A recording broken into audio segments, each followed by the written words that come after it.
Yo, what's going on guys, Grouch here, bringing you a brand new video. And as I'm sure you guys are already aware from the title, today we're going to be going over 10 references to Naruto hidden in other works. So far you guys have been loving the heck out of this series, which makes me even more excited to put this one out. But real quickly before we start, I wanted to give a big thank you to everyone who helped this channel reach 80,000 subscribers. We are officially 80% of the way to the big 100k, which is just awesome. But with all that said and out of the way, let's just get into today's video.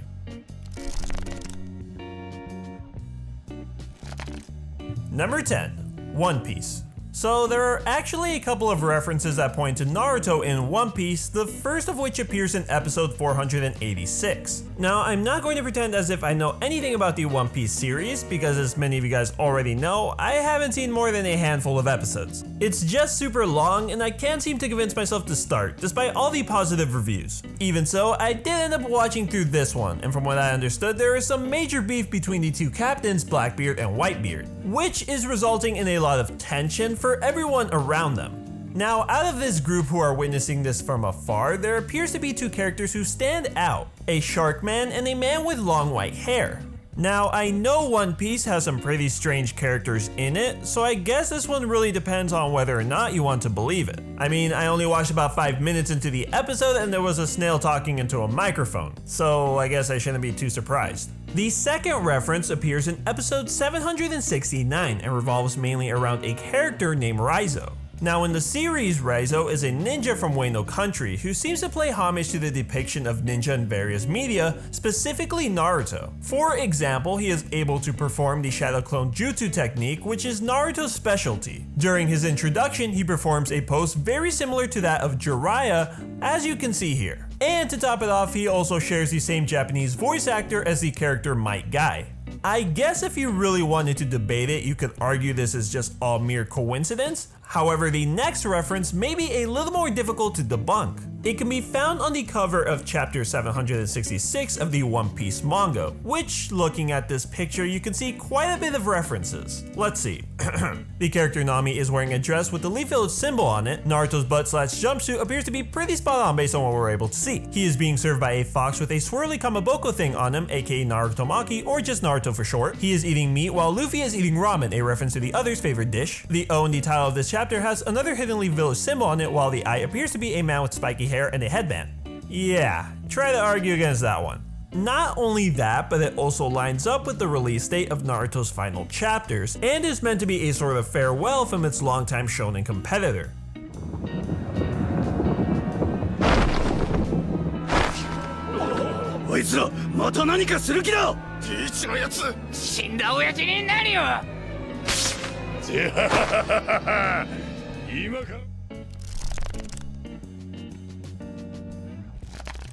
Number 9. Deadpool. So as many of you guys probably already know, Deadpool isn't your average super. Unlike the more serious heroes such as Superman or Batman, he is recognized as more of a joke character due to his talkative nature and his tendency to break the fourth wall. So I guess it shouldn't come as much of a surprise that he actually made a reference to Naruto. It can be found in the comic titled Deadpool Team Up, issue 866. In this comic, Deadpool teams up with another superhero known as Iron Fist in order to stop a villainous warlord. Now, like any normal hero, Iron Fist wants to capture the warlord alive. Deadpool, on the other hand, wants him dead, as killing him will reward him with a bounty of $20 million. Once the two finally do end up finding him, Deadpool decides to charge in, and well, long story short, gets his teeth kicked in. However, as he is rising back onto his feet, he begins telling everyone there to back off and that the fight is between him and the warlord. However, it takes a weird turn as he goes on to say he wants to be recognized by the entire village and become the Hokage. Of course, absolutely nobody had any idea what the heck he was talking about, and I'm guessing some of the readers did not either.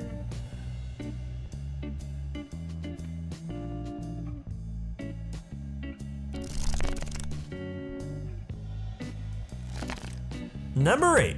The Simpsons. A reference can be found in one of the segments for the Simpsons 25th Treehouse of Horror special, titled The Others. Now, I've actually mentioned this reference in a past video, so I don't really feel the need to explain it that much, as the segment is only a few minutes long, so you might as well go watch it for yourself. Near the end of the segment, the Simpsons family all appear dressed as various characters from different anime. And of that bunch, Bart can be seen dressed as Naruto, wearing a headband, jumpsuit, and even sporting some whiskers. If that doesn't yell Naruto reference, I don't know what does.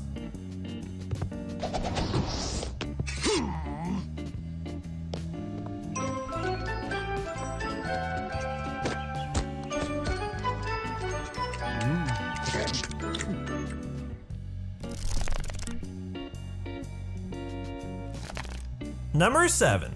Good Luck Girl. So in this series, we follow a 16-year-old high schooler who goes by the name of Ichiko Sakura. Now Sakura has always been pretty lucky in her life as she possesses an extraordinary amount of fortune energy, which she draws from her surroundings. I know it's a bit complicated, but think of it like this. She's incredibly beautiful, extremely smart, and very rich, all at the expense of everyone around her.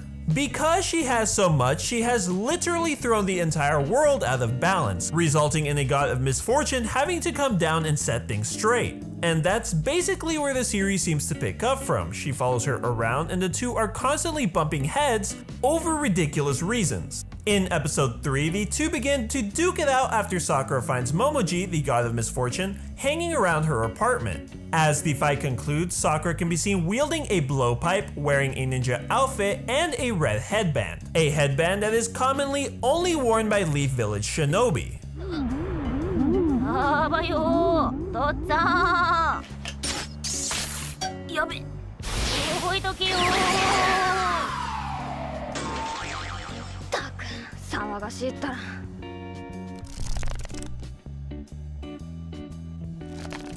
Number 6. The Cleveland Show. In Season 2, Episode 22 of The Cleveland Show, Cleveland decides to take his family on a trip to Comic-Con as he has just created his very own comic that he hopes to eventually get out into the world. Aside from Cleveland, no one is really all that thrilled to be there besides Cleveland Jr., who immediately sprints off to check out the convention on his own. As he is waiting in line for a certain sing-along, one of the people standing with him is actually dressed as Naruto. I know there's not much more to add to this, but it just goes to show, you never really know when you're going to come across one of these references. Horrible sing-along is now full.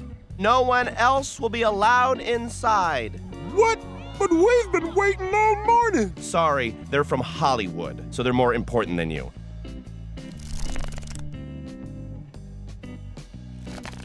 Number 5. Dragon Ball Z. So the reference we're going to be talking about actually appears in the video game title Dragon Ball Z Battle of Z in one of the 3 available DLCs. There was actually a special add-on code which was made available to players who pre-ordered the game, which allows them to unlock a playable Super Saiyan Goku wearing Naruto's Sage outfit. Now, like the last one, there isn't too much to this reference other than the look, but still, it's really cool to see some form of mixture between 2 series that have touched the lives of thousands.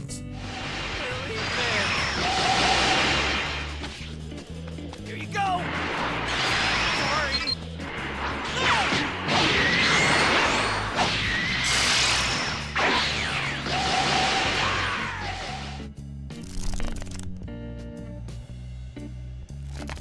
Number 4. Attack the Block. Attack the Block is a British sci-fi fiction horror/comedy film that was released back in 2011. It follows a teenage street gang who, like all other gangs, are up to no good. The film starts off with the group cornering and mugging a young nurse when out of nowhere a meteor falls from the sky.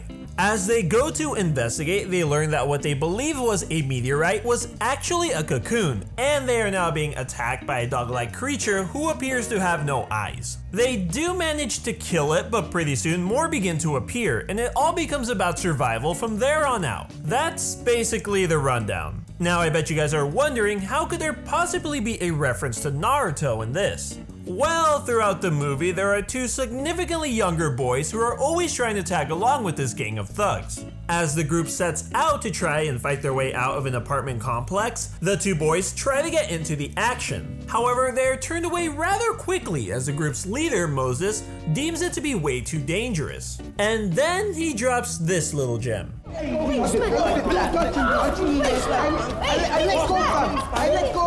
Yo, Devin.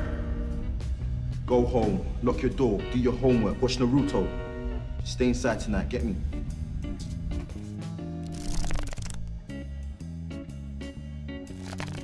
Number 3. Benton. So for those who don't know, Benton is an American cartoon that follows the story of young Ben Tenson, whose life takes a dramatic turn after discovering the Omnitrix. The Omnitrix is a powerful watch-like device that allows its user to transform into various different aliens with just the click of a button. I remember this series from back when I was a kid, and looking back at it now, I really enjoyed it. However, given the show's premise, you wouldn't really expect to find a reference to Naruto. Well, you'd be wrong. There is actually a short cameo appearance found at the very end of episode 30 of the Ben 10 original series. After Ben, Gwen, and Grandpa end up freeing a town from a mysterious curse, they run into a man and what appears to be his 3 grandchildren. These 3 children look very similar to Team Ibisu's Genin Squad, Konohamaru, Moegi, and Udon. They don't appear for very long and they seem to blend in with the show pretty well, so I'm sure tons of people missed them. Did you know I've been coming here every year since 1932? Grandpa Elsgood, can we go to the cocoa fountain? Skedaddle. I'll be right there, kids. Yeah! Right! Elsgood? Number 2. Adventure Time. So in the episode titled The Chamber of Frozen Blades, Jake and Finn are out surveying the Ice Kingdom after they received a tip that the Ice King is plotting to nab a princess. During this time, both Finn and Jake are particularly interested in the idea of becoming a ninja, which that right there should prepare you for some sort of reference. I mean, let's be real here, whenever you think ninja, Naruto almost immediately comes to mind. After entering the Ice King's home, they stumble across a Special Ninjas manual, which teaches the 2 pretty familiar techniques, including hand signs and even the clone jutsu. And while it can be argued that the clones originated from the standard image of ninjas, the fact that it's Naruto's signature technique makes me believe otherwise. Not to mention the use of hand signs to attack is a pretty unique thing itself, so let me know what you guys think about this in the comments below. Force of Blizzard! Flying jump! What? 3 Jakes? That's one too many. Caltra Hailstorm! Those Jakes... Number 1. Gintama. Oh, Gintama. Like One Piece, this series has a number of references scattered around various episodes. So many in fact that actually gathering them all up and explaining them could be their own separate video. So I thought for this last entry we could quickly just go over some of the ones I found, otherwise we'd be here all day. There are references found in episode 25, 86, 200, 209, 13, 51, and 44. Again, these are only a few of the ones I managed to find. I'm pretty sure there's plenty more. So with that, I think I'll just pass it on to you. Do you guys know of any other Naruto references in Gintama? Let me know in the comments below. がなんかもう全然取れない取れる気がしない取れるどころか影分身の術まで使ったよこっちのナルトも落ち着いてください押すんだよあれよおい車輪ガンみてえになっちゃってんじゃねえかよ怖くて近寄れねえよ必殺技盗まれるぞ And there you have it guys, 10 references to Naruto hidden in other works. Hopefully you guys did enjoy this video today and learn something new. If you did, I would appreciate it if you could drop me a like and comment the word clone down below to let me know you made it to the end. If you know of a reference that wasn't mentioned on this list, feel free to share it with us in the comments below. Also, if you guys would be interested in seeing a part 2 to this video, let me know as I can definitely make that happen. Again, a big thanks to everyone who helped get this channel to over 80,000 subscribers. And of course, everyone who chooses to support me over on Patreon. But with that being said guys, I will thank you for watching and I'll see you next time.